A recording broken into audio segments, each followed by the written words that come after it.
Hello, and welcome to the Creature Double Feature. This afternoon, find out who will be the victor when vicious monsters engage in a fierce and bloody battle in Godzilla's Revenge. Then at 2:30, a world-famous diamond detective encounters a gigantic jellyfish in Ghidrah, the space monster.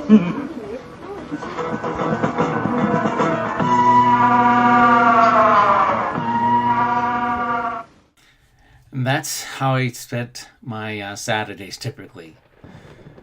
I'm going to talk about my introduction to the creature films that I have grown to love over the years.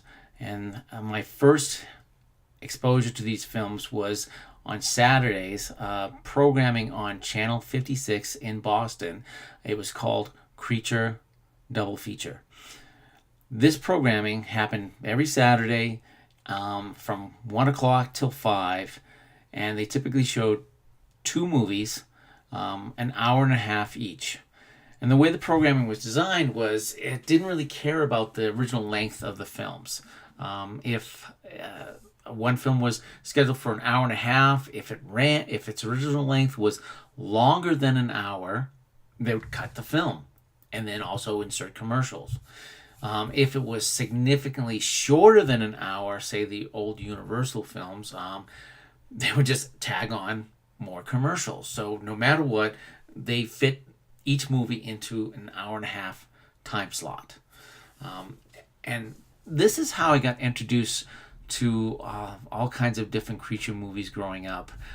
Firstly, the Universal horror movies. I mean, we're all familiar with those.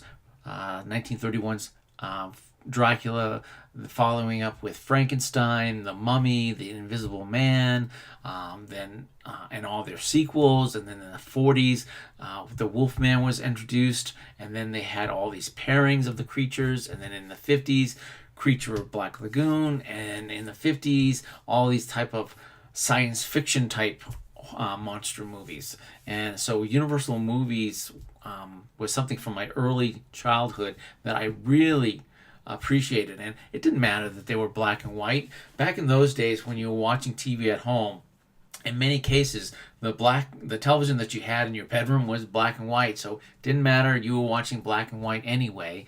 So I would consume these old 30s, 40s, 50s black and white films just fine with no problems. And I really love the art decor, the settings and the scenes and the creepiness of all of them. One particular scene I remember is from Frankenstein versus the Wolfman, when these grave robbers are breaking in and robbing Larry Talbert's, the Wolfman's, grave. It's just this really creepy scene that I remember from my childhood. And again, these films that was the key thing. They were creepy for the time and for my age, and I really grew to appreciate them as I got older. Also, this programming introduced me to Godzilla movies. Japanese Kaiju movies that they're called. And I really grew to love Godzilla films, all of them, even the silly ones that were geared right for kids. And yeah, they were originally presented dubbed for this programming. That's how the American publishers did them, as they dubbed them in English. But if it wasn't for that English dubbing, I probably wouldn't have watched them when I was a kid. Yes, I can really appreciate the original Japanese language nowadays as I'm older, but it was those English dubbed versions that got me to watch the shows and got my appreciation for them to grow. We had Godzilla King of the Monsters, which is definitely a much radically edited version from the original Ghidrah. Then you have all the other ones that I love: Godzilla versus the Thing, Godzilla versus Monster Zero, Godzilla versus Mechagodzilla, King Kong versus Godzilla. You had Destroy All Monsters, which typically ran as a double bill with Destroy All Planets, which was a Gamera movie, which was a giant turtle movie from another studio at the time. these Gamera movies were really much light-hearted and also more cheaply done, but I love them. And there was this other whole group of kaiju movies that they used to present, like Rodan, Frankenstein Conquers the World, War of the Gargantuas, the Daimajin movies, this gigantic stone samurai who was a deity that they believed in that would, come down and seek vengeance for any people that were wronged. I love that series of film. Also, this is how I got introduced to the giant insect movies of the 50s. Tarantula. Also the Deadly Mantis and them. They also introduced me to Hammer horror movies.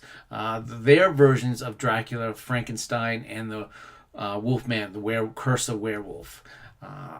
And also lots of 50s B movies. I Was a Teenage Werewolf. I Was a Teenage Frankenstein. Amazing Colossal Man. War of the Colossus Beast. She-Creature. Leech Woman. Attack of the Puppet People. All sorts of these really cheaply made B movies from the 1950s.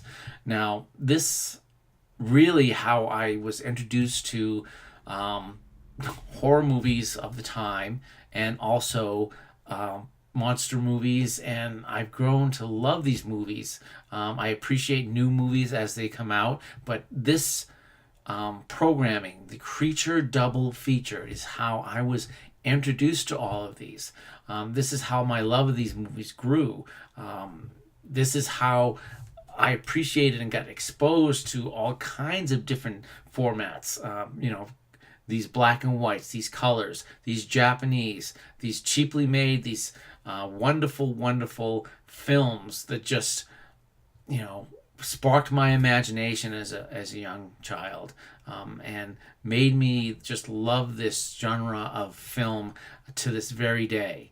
Did you guys have this type of programming in your area? Is how you were first exposed to, the creature movies at your time? Please tell me what your experience was on this type of program growing up. Also, if you like this video, please hit the like button and subscribe. But also leave a comment. Let me know what sparked your appreciation of these types of monster movies growing up. I know I love them to this very day, and it's all because of Creature Double Feature. Thanks.